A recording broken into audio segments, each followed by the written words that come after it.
both for coming on the show. So Main Street Books has been around for a really long time, so I wanted to start with just talking about when you started and how come you've been around for so long.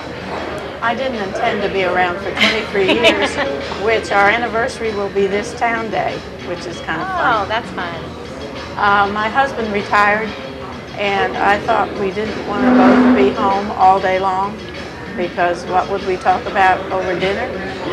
And there just happened to be a storefront for rent at 126 South Main in Davidson.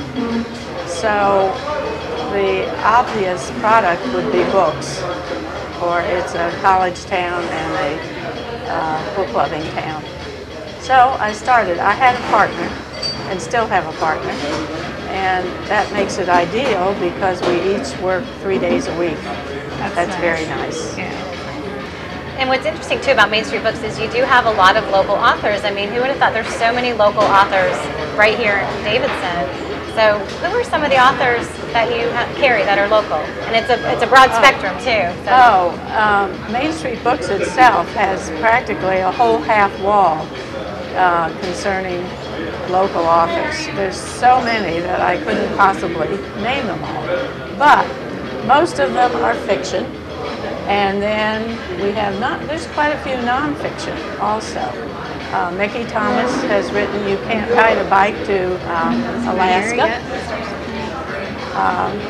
Tom Potter has a wonderful collection of stories about collecting antique cars. And you'd be surprised how many men are interested in old cars. And a cobra is not a snake, it's a car. So the Cobra in the Barn is a collection of stories of finding old cars. How neat. And Jean Berg's nonfiction is really fun. She was a minister in Cancun, Mexico for 15 years, and her specialty was weddings. So she has a lot of stories to tell probably about very interesting non-traditional weddings. Yeah, I bet. She lives at the Pines now and will continue writing. And then we have just so many. Yeah, it seems you've got children's writers. Books to teen, adult. I started with a children's picture book, and it goes up to middle school. We have middle school writers.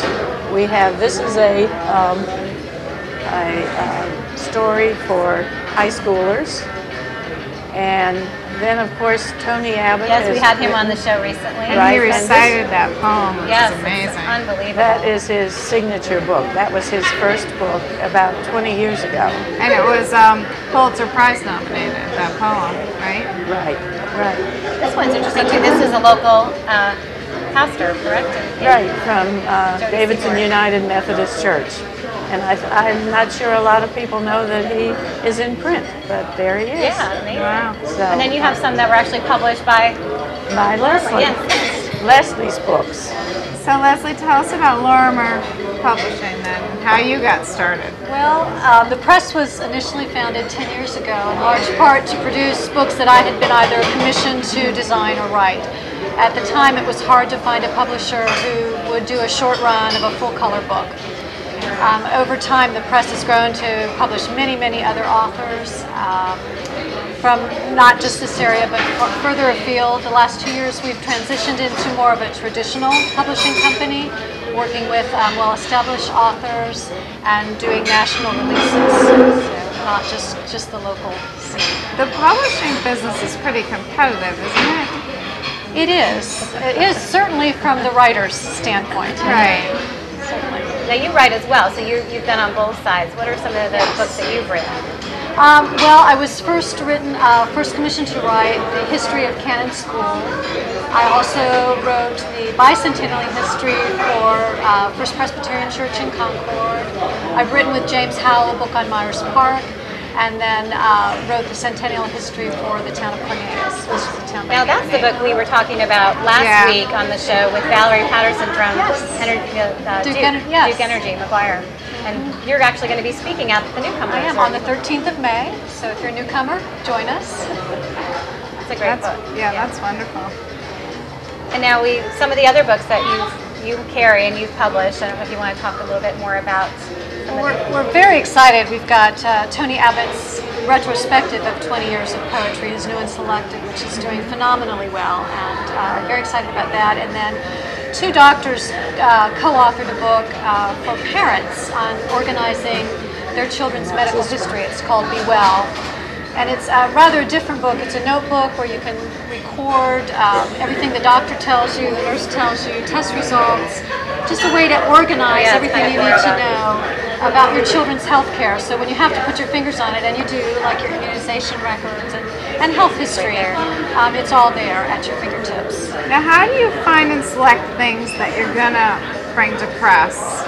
I mean, do you have authors from all over just sending you manuscripts and yes, we do. It's you have to read them pile. all? Well, I'm wondering because, you know, I've had some friends who've written some short stories and some novels and have sent them to various publishers, but it's hard, obviously, to get any attention. It is amazingly How do you difficult. pick? Well, what we do is we request the first 20 pages of a novel or a piece of fiction. And we can get a pretty good sense of the writing style from that sample and see if it's the style of work that we would want to publish, given where our markets are, what we know we can position and what we can sell. Do you try to publish certain types of books, or do you specialize in an area? We try to do one carefully selected volume of poetry a year. This fall we'll be having a wonderful collection by Alex Grant called The Circus Poems. We also try to do one or two novels a year. Abigail DeWitt's second book, Dogs, will be released this fall through local press. And anthologies.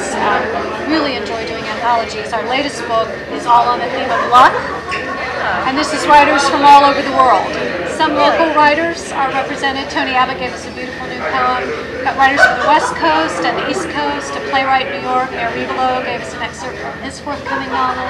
And two poets from Ireland also contributed work. And that book is out in print now? It will be available. This is advanced copy. It'll be available starting in July. I'm sure it'll be available at Main Street Books. Do you select the anthology collection? How do you coordinate? Yes, we put, my colleague Allison Elrod and I put a call out for entries last February.